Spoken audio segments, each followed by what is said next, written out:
আসসালামু আলাইকুম বন্ধুরা বন্ধুরা অনেক সময় দেখা যায় আমরা যখন ভিডিও কলে কারোর সাথে কথা বলি তো আমরা ওই ভিডিও কলটাকে রেকর্ডিং করতে চাই কিন্তু অনেক সময় অনেকের ক্ষেত্রে অনেক সমস্যা দেখা যায়। অনেকে রয়েছেন যারা কিন্তু ভিডিও কলটাকে রেকর্ডিং করতে পারেন না, আবার অনেকেই রয়েছে যারা ভিডিও কলটাকে রেকর্ডিং করতে পারলেও ভিডিও কলের মধ্যে তারা যে কথা বলে সেই কথাটাকে তারা আবার রেকর্ডিং করতে পারতেছে না, অর্থাৎ কথা বলার সময় তাদের যে কথোপকথনের একটা শব্দ সেই কথাগুলোকে তারা রেকর্ড করতে পারতেছে না। তো আজকে আমার এই ভিডিওটা যদি আপনারা সম্পূর্ণ দেখেন তাহলে এই যে ভিডিও কল রেকর্ডিং নিয়ে আপনাদের যত সব সমস্যা রয়েছে সবগুলা কিন্তু সমাধান পেয়ে যাবেন। তো বন্ধুরা চলুন ভিডিওটিকে শুরু করা যাক। তো বন্ধুরা সবার প্রথমে আপনি আপনার এই নোটিফিকেশন বারটাকে এখান থেকে নামিয়ে নেবেন। তারপর এখান থেকে দেখবেন যে আপনার স্ক্রিন রেকর্ডার এখান থেকে কোনো অপশন রয়েছে কিনা।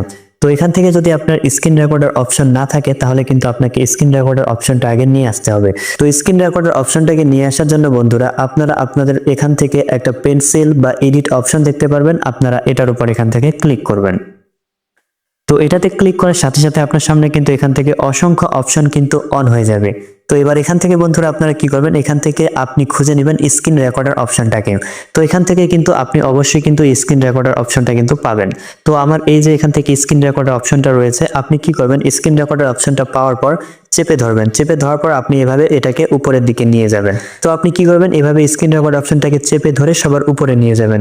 তো সবার উপরে নিয়ে যাওয়ার পর এবার এখান থেকে ছাড়ে দিবেন। দেখুন আমার এটা কিন্তু উপরের দিকে কিন্তু বসে গেছে। তো বন্ধুরা এভাবে স্ক্রিন রেকর্ড অপশনটাকে উপরে বসিয়ে দেওয়ার পর এবার এখান থেকে আপনি ডান একটা অপশন পাবেন, আপনি ডানের মধ্যে ক্লিক করবেন। তো বন্ধুরা এবার যদি আপনাদেরকে দেখাই তাহলে এখান থেকে দেখতে পারতেছেন এই যে স্ক্রিন রেকর্ডার অপশনটা কিন্তু আমার সামনে চলে এসেছে। তো এবার বন্ধুরা আপনারা যদি এই স্ক্রিন রেকর্ডারের উপর একবার ক্লিক করেন তাহলে কিন্তু আপনার কিন্তু ভিডিও চলতে থাকবে। আপনি যদি কারোর সাথে ভিডিও কলে কথা বলেন তাহলে কিন্তু আপনি সেই ভিডিও কলটাকে রেকর্ডিং করতে পারবেন।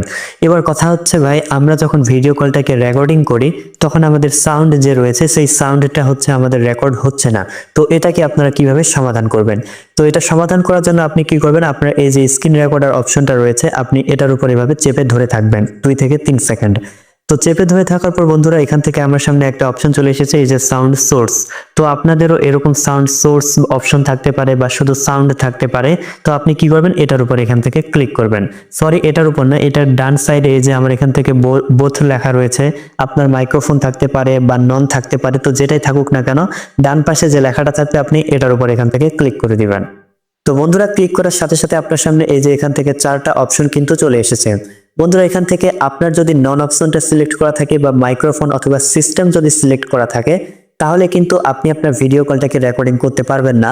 আর যদি রেকর্ডিং করতেও পারেন তাহলে আপনি এবং আপনি যাকে কল দিয়েছেন আপনারা যে কথা বলবেন সেই কথাটা কিন্তু রেকর্ডিং হবে না। তো সেক্ষেত্রে আপনাকে কি করতে হবে বন্ধুরা, এখান থেকে আমার যেমন বোথ সিলেক্ট করা রয়েছে আপনাকে অবশ্যই এই বোথ অপশনটাকে সিলেক্ট করে দিতে হবে। তাহলেই কিন্তু আপনি ভিডিও কল দেওয়ার পর যখন রেকর্ডিং করবেন তখন কিন্তু রেকর্ড হবে এবং আপনারা যে কথা বলবেন সেই কথাগুলো কিন্তু রেকর্ড হবে। তো বন্ধুরা আশা করি আপনাদের মনে এতদিন পর্যন্ত যে কনফিউজটা ছিল সেটা দূর হয়েছে। আর বন্ধুরা এখনো যদি কেউ না পেরে থাকেন বা কোনো সমস্যা হয়ে থাকে অবশ্যই কমেন্ট বক্সে জানাবেন। আর ভিডিওটি ভালো লাগলে বরাবর যে কথাটা বলি অবশ্যই সাবস্ক্রাইব করে পাশে থাকা বেল বাটনটিতে ক্লিক করে অল করে দিবেন। তো বন্ধুরা এতক্ষণ পর্যন্ত সাথে থাকার জন্য ধন্যবাদ। দেখা হবে সামনে আবারও নতুন কোনো ভিডিও নিয়ে। খুদা হাফেজ।